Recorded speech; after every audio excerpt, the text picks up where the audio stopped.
अब मैं आपको हल्का सा झलक दिखाता हूँ इसका नाइट में लाइट का कितना खूबसूरती रहेगा। तो फिलहाल चालू करने के बाद सिर्फ अभी DRL का पावर दिखा रहा हूँ मैं। तो DRL का पावर इतना गजब है। अब मैं जलाता हूँ पास, तो रिफ्लेक्शन के लिए बहुत भाई लोग जो चिंतित थे कि कहाँ तक पहुँचेगा, क्या पहुँचेगा, तो इत्मीनान से मैं बता सकता हूँ कि सफिशिएंट इतना आपको रिफ्लेक्शन मिल जाएगा कि कभी भी आपको रोशनी की कमी नहीं होगी। और वहीं पर अगर मेन लाइट में बंद करूँ, सिर्फ DRL दिखाऊँ, तो कुछ ऐसा दिखेगा। और ये है F250 का डुअल चैनल ABS। और बहुत सारी चीज़ें बेहतर है, जैसे ब्लैक कलर मुझे शुरुआत से बहुत पसंद आया था। और अगर मैं इस गाड़ी की कीमत के बारे में बात करूं, जो सबसे पहला आप लोगों का प्रश्न रहता है, तो मैं बता दूं ये मेरे सिटी में पड़ती है 1,82,000 रुपये। तो 1,82,000 की सफिशिएंट ये गाड़ी मिल जाती है। अब मैं आपको इसका फ्रंट का लुक दिखाता हूँ। सामने से इसका लुक डिसेंटली काफ़ी इनफ लगता है। इसमें आपको LED इंडिकेटर्स मिलते हैं, which is a plus point. इसके अलावा मैंने दूसरा भी गाड़ी डाल दिया है, उसमें थोड़ा हेलोजन मुझे थोड़ा सा सटीक नहीं लगता था। अब जैसे मैं बाकी लुक्स को टैली करते हुए बाकी चीज़ें भी आपको बताने की कोशिश करूँगा। तो सबसे पहले जैसे फ्रंट की तरफ आते हैं, तो ब्रेक्स 300 mm के दिए हुए हैं। डुअल चैनल ABS के साथ आ रहा है, तो सामने आपको 300 mm का है। वहीं पर जैसे पीछे अगर आप आते हैं, तो पीछे थोड़ा सा कम आपको 230 mm का मिलता है। टायर भी पीछे से शुरुआत करता हूँ, तो पीछे आपको MRF के टायर्स मिलते हैं। और सेक्शन अगर आप टैली करेंगे तो 130/70 आपको कवरिंग मिलता है, जिसमें 17 इंच के कुछ अलॉय व्हील्स इस प्रकार से मिलते हैं। और अगर इसका ग्रिपिंग आप देखेंगे तो वो कुछ इस प्रकार से, which is quite good and comfortable enough. वहीं पर जैसे सामने के टायर सेक्शन को अगर मैं कवर करूं, तो कुछ ऐसा दिखता है ग्रिपिंग। और वहीं पर सेक्शन को अगर टैली करें, तो इस टायर सेक्शन का कवरिंग है 100/80 17 इंच के। फ्यूल टैंक कैपेसिटी से आप ऑलरेडी वाकिफ है, पर फिर भी बता देता हूँ कि इसमें आपको एक परफेक्ट 14 लीटर का फ्यूल टैंक कैपेसिटी मिलता है। इंजन भी एक नोन चीज़ है इसका।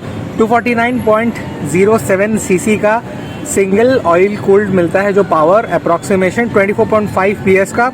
और वहीं पर टॉर्क 21.5 Nm का निकाल के देता है, which is quite good and best enough. Mileage आप उम्मीद कर लीजिए 30 से 35। अगर आप इससे भी ऊपर निकालते हैं तो वो भी मुझे नीचे कमेंट्स में ज़रूर बताइएगा। टॉप स्पीड 125 के ऊपर ही आ जाती है। आप जैसे ग्राफिक्स और बाकी चीज़ों को टैली करें, तो यहाँ सामने का अगर आप देख रहे होंगे, तो ये थोड़ा सा शाइनी पोर्शन मिल जाता है, जिसमें 3 कलर में विभाजित है। जैसे एक ब्लैक हो गया, वाइट हो गया, रेड हो गया। और वहीं पर सामने का DRL कुछ इस प्रकार से जलता हुआ दिख रहा है। अब जैसे DRL जल रहा है, तो मैं आपको इसके पास लाइट से इसका रिफ्लेक्शन भी बता देता हूँ। तो रिफ्लेक्शन काफ़ी तेज खिंचाता है, जो इस गाड़ी में आई थिंक देना चाहिए था। सामने जैसे बगल कर जाएंगे तो इंडिकेटर कुछ ऐसा दिखेगा, और LED सेटअप में है, so it's look very good and decent enough. Side के ग्राफिक्स थोड़ा ब्लैक पोर्शन इसमें ज़्यादा मिल जाता है। टैंक थोड़ा सा शाइनी ग्लॉसी टच देता है। अब मैं राइडर पर्सपेक्टिव के हिसाब से बताता हूँ कि अगर आप इस गाड़ी में बैठेंगे तो आपको कैसा लगेगा। तो सामने पूरा डिस्प्ले नहीं दिया है। देखिए, कुछ समय पहले मैं जब कवर कर रहा था ना बाकी के गाड़ियों को, तो उसमें से TVS रेडर भी एक इम्पॉर्टेंट पार्ट था। तो TVS रेडर जैसे मैंने कवर किया था, तो ये वाला भाग मुझे बहुत पसंद आया था, क्योंकि एक नए प्रकार का डिस्प्ले फॉर्मेट मिल जाता है। पर इसमें ऑफकोर्स ना N160 में आया है, ना इसमें है। आने वाले समय में शायद वो बेहतर कर देंगे। तो यहाँ पर छोटा सा डिस्प्ले फॉर्मेट दिया है। इसमें क्या पेट्रोल के इन्फॉर्मेशन, जैसे मैं क्लोज से दिखाता हूँ, तो यहाँ बताता है क्या टाइम हो रहा है, ओडो सेट है, कितने किलोमीटर में गाड़ी चल रही है, सेंटर पे कौन से RPM पे ये रेंज करेगा, 0 से लेकर 12,000 RPM तक की जानकारी। इंजन में कोई प्रॉब्लम आता है, बैटरी और ऑयल का कोई प्रॉब्लम, ABS के इंडिकेशन कुछ यहाँ पर मिल जाएगा। तो छोटा सा अगर आप क्लोज करेंगे, तो यहाँ पर RPM की लिमिट भी जानकारी बता देता है। और वहीं पर जैसे नीचे देखेंगे, तो ये थोड़ा सा ग्लॉसी टच मिलता है। ये पोर्शन आप नोटिस करिएगा, जैसे आप बैठते हैं गाड़ी में और अपने आंखों को थोड़ा सा नीचे करेंगे, तो यहाँ पर थोड़ा सा मैट फिनिश देता है। Same as it is matching में ये भी आपको वहीं पर देखने मिल जाता है। फिर लेफ्ट साइड के कंट्रोलिंग्स के लिए इंडिकेटर, अपर डिपर, और यहाँ पर इंजन के लिए किल स्विच ऑप्शन यहाँ पर दिया हुआ है। सीट आपको स्प्लिट मिलता है, which is a plus point. और इस स्प्लिट सीट के साथ बहुत सारी चीज़ें कवर हो जाती है, जो इस व्हीकल के लिए ज़रूरी है। पीछे यहाँ पर F250 लिखा हुआ है। और ये जैसे देख रहे होंगे, तो ये अच्छा सा शाइनी ब्लैक में देखने मिल जाता है। कुछ इस प्रकार का फुटरेस्ट आपको मिलेगा। और पीछे भी मैं अगर दिखाऊं, तो यहाँ पर थोड़ा पैडिंग गद्दा है, इसमें वो चीज़ मिसिंग रहती है। फिर जैसे इसके बैक लुक्स में देखें, तो जैसे मैं शुरुआत का कवर कर रहा था, नाइकी का एक उल्टा साइन जैसा लगता है, तो कुछ ऐसा लगता है, पर रिफ्लेक्शन ठीक है, it's quite good enough. Opening के लिए आपको यहाँ पर कीज दिए हुए हैं जो मैं क्लोज से दिखा देता हूँ। ओवरऑल एक झलक में ये गाड़ी मुझे सफिशेंट लगी। आपको कितनी ज़्यादा बेहतर लगी मुझे नीचे कमेंट्स में ज़रूर बताइए। और ऑलरेडी आप इस चीज़ से वाकिफ़ है, नई चीज़ें क्या है वो मैं थ्रू आउट इस वीडियो में बताने वाला हूँ। पर सबसे पहला जो सबसे बड़ा क्वेश्चन रहता है उसी से मैं शुरुआत कर लेता हूँ। तो इसकी कीमत क्या है? तो मेरे सिटी में अगर N250 मैं फाइनलाइज करूँ लेने का, तो इसकी कीमत पड़ती है 1,80,000 के अप्रॉक्सीमेशन।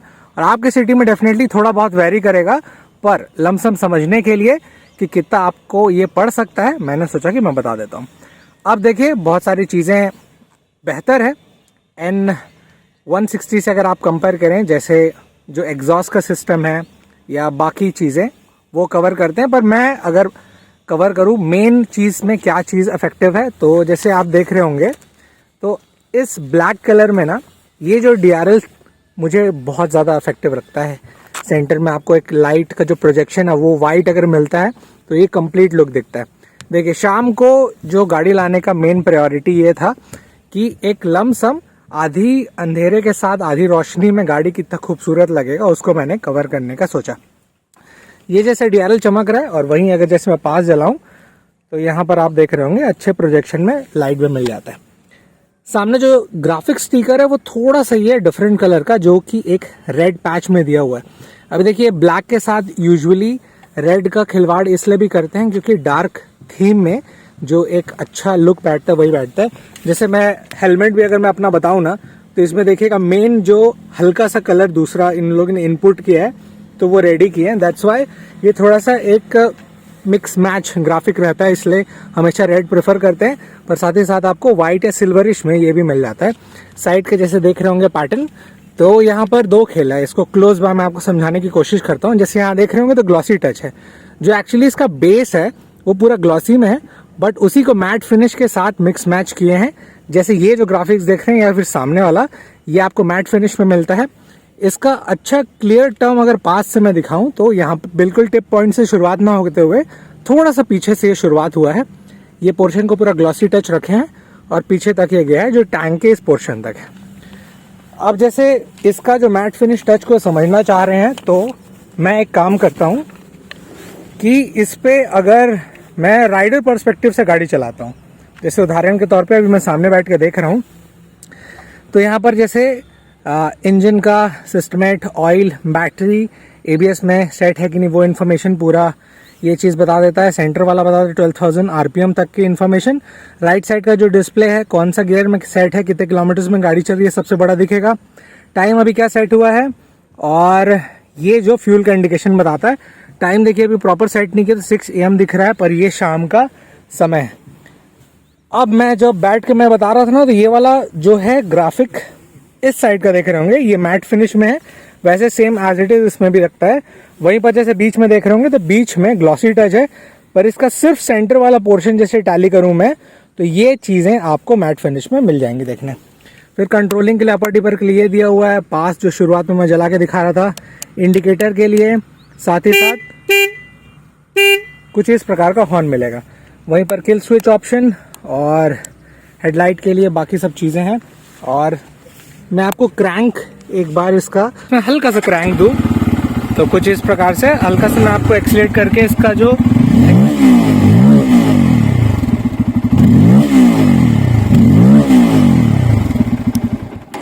तो कुछ इस प्रकार का एग्जॉस्ट मिल जाएगा। और लमसम के हिसाब से जैसे टैंक का पोर्शन बैठे हुए कैसे दिखेगा मैंने दिखा दिया। पीछे जैसे देखेंगे तो 160 और N250 के कंपेयर में ये क्या है कि ये वाला जो भाग है इसमें ये स्टिकर हो जाता है इनपुट। पीछे से जैसे लुक को देखें तो टैली करने से कुछ इस प्रकार का वही उल्टा नाइकी वाला सेटअप का मिल जाता है। धूप के अपोजिट में है तो मैं थोड़ा सा इधर दिखा देता हूँ, तो यहाँ कुछ ऐसा मिल जाता है। पीछे लुक में एक चीज़ और भी नोटिस है कि अगर आप N160 लेते हैं N250 के कंपेयर में, तो ये जो आपको पोर्शन है ये मिलता है बल्ब में। और वहीं पर अगर मैं इसका इंडिकेटर, तो जलने के बाद कुछ इस प्रकार का LED चमकता हुआ लगता है। तो जैसे आप N160 कवर करते हैं तो उसमें बहुत सारी चीज़ें प्राइस के रूप में जो ऊपर नीचे हुई है, उसका मेन प्रायोरिटी टर्म जो अभी मैंने पॉइंट्स बताए ये थोड़ा डिफर करता है। तो आप बताइएगा कि N250 आपको कितना बेहतर लगा। स्पेशली कलर कॉम्बिनेशन तो बेस्ट है। परफॉर्मेंस वाइज जितने लोग भी ले चुके हैं, कमेंट दैट टू बिलो कि जितने भी आने वाले समय में लेने वाले हैं उनके लिए एक निर्णय लेना आसानी हो सके। तो see you in the next video.